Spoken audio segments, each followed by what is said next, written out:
Ayan, ano. So, di po ako makamove on dito sa mahiwagang baso. Ano, iisang baso lamang po yung ginamit po nila. Ika nga ni Beyonce, kukuha daw siya ng panibagong. Oh, okay na yan, oh. Ano kayo ngayon? Sa mga basher dyan, sino nagsabi sa inyo na nandidiri si Edo sa kanya? Pag sure mo, oy, ano kayo ngayon? Nga. Ano? Tatawanan lang kayo ni Beyonce. Ano?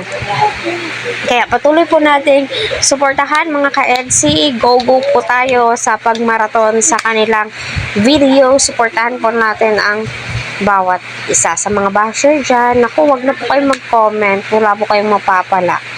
Wala po kayong mapapala kasi patuloy kaming sumusuporta kay Edo at kay Beyonce.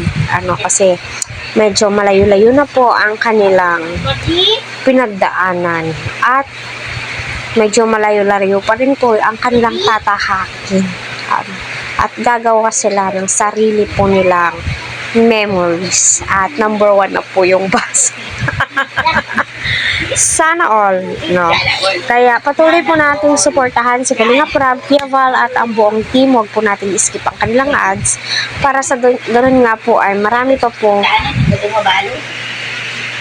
kababayan po natin ang kanilang matulungan. Ay naku, kasi Beyonce, isang baso lang yung kinuha mo. Ayun tuloy. Ay naku. Ano, siguro yung nagvi-video nito, yung mga nanonood dito na nasa harap mismo ni Edo at saka ni Beyonce, kinikilig din po. Si Beyonce nga medyo napapailing po siya. Ano, kasi nga di po niya ine-expect na ganon.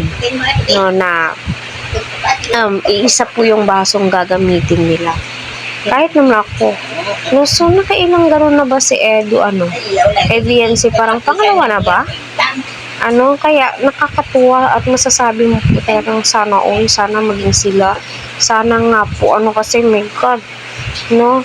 Ang hirap kayang umasa.